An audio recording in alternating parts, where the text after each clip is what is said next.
हाय, मेरा नाम आरव है। मैं एक छोटे से गांव में पला बड़ा हूं। हमारा गांव ऐसा है जहां घर घर के बीच काफी दूरी होती है और मेरे घर के चारों तरफ जंगल है, हमेशा से।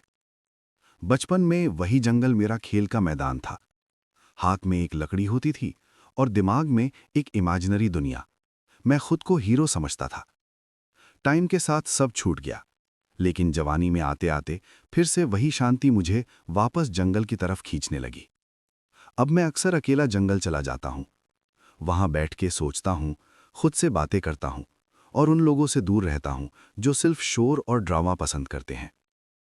एक रात जब मुझे नींद नहीं आ रही थी, मैंने अपना बैग चेक किया।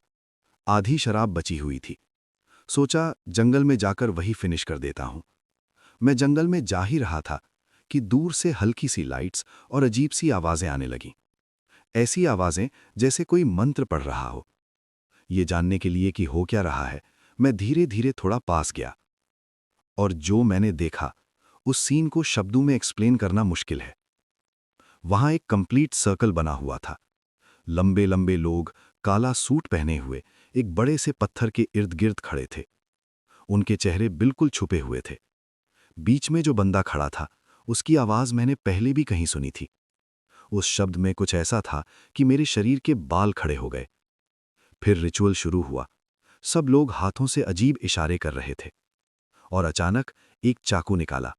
नॉर्मल चाकू नहीं, उस पर अजीब से सिंबल्स बने हुए थे। उसने अपना हाथ काटा और अपना खून उस पत्थर पर डालने ही वाला था। तब अचानक मेरे हाथ से खून बहने लगा। शायद मैं कहीं पेड़ से कट गया होगा और मेरा खून उस पत्थर तक पहुंच चुका था। उसी समय सब लोग फ्रीज हो गए। उनकी नजरें उस खून का पीछा करती हुई सीधा मुझ पर आ गईं। फिर सब चिल्लाए और मैं बिना पीछे देखे भागने लगा। मैं भागते हुए सीधा घर पहुंचा। मैंने देखा मेरे हाथ से खून बह रहा था और दिल जोर जोर से धड़क रहा था। मैंने मॉम को कुछ नहीं बताया। मैं किसी को परेशानी में नहीं डालना चाहता था।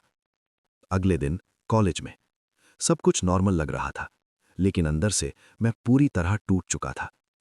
मैंने अपनी चाइल्डहुड बेस्ट फ्रेंड नेहा को सब बता दिया।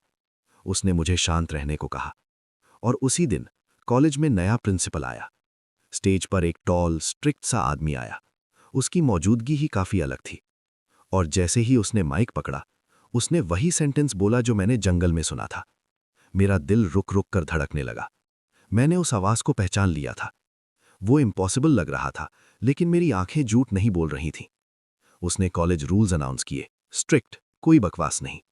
और फिर उसकी नजर अचानक मुझ पर रुक गई, जैसे वो मुझे चेतावनी दे रहा हो। किसी भी तरह की शैतानी हरकतें नहीं की जाएंगी। कॉलेज के बाद नेहा मुझे घर छोड़ने आई। रास्ते में एक छोटा सा टेम्पो रोड के बीच खड़ा था और टेम्पो के पास वही आदमी। उसने कैजुअली बात की, स्माइल भी की और बोला कि अब वो मेरा पड़ोसी है। उसने मेरे घर के पास वाला खाली घर ले लिया था। मैं आंखों में आंखें नहीं मिला पा रहा था। हर बार जब वो मुझे देखता, मेरा बॉडी फ्रीज हो जाता। रात को मैं अपने रूम में था। लाइट ऑन थी, लेकिन पड़ोसी के घर की हल्की रोशनी मुझे अजीब फील करा रही थी। अचानक दरवाजे के पास एक परछाई, बहुत लंबी शरीर, अजीब आकार, लाल चमकती आंखें। मैंने चिल्लाना चाहा, लेकिन आवाज गले में अटक गई। वो मेरी तरफ आया और बिना फोर्स के उसने मेरी दोनों कलाई पकड़ ली। अगले पल मैं हवा में था, 3 से 4 मंजिल ऊपर। फिर उसने मुझे बेड पर बिठा दिया और आराम से बोला, डर मत मॉर्टल, मैं तुझे नुकसान पहुंचाने नहीं आया। उसने कहा, तुमने मुझे बुलाया है। मेरा दिमाग सुन्न हो गया। मैंने कहा, मैंने कुछ नहीं किया। उसने बोला, जब तुम्हारा खून उस पत्थर पर गिरा, तब मुझे आना पड़ा। उसने बताया कि वो शेष है, ना भूत ना राक्षस, एक एंशिएंट बीइंग जो पुराने रीति रिवाज से बंधा हुआ है। और अब मैं उसका मास्टर हूं। मैंने मना कर दिया। मैंने कहा, मुझे नॉर्मल लाइफ चाहिए। वो हंसा, एक ठंडी डरावनी हंसी, और बोला, एक बार जब तुमने मुझे अपने नाम से जोड़ लिया, मैं तब तक नहीं जा सकता जब तक तुम मर नहीं जाते या कोई और मुझे तुमसे छीन ना ले। उस वक्त मुझे समझ आ गया, ये सिर्फ शुरुआत है। अब मैं यहां खड़ा हूं, खून से भरा हुआ। अगला स्टेप क्या होगा? क्या मैं किसी को बताऊं? ये चुप रहना ही सेफ है? इसका जवाब मिलेगा पार्ट 2 में।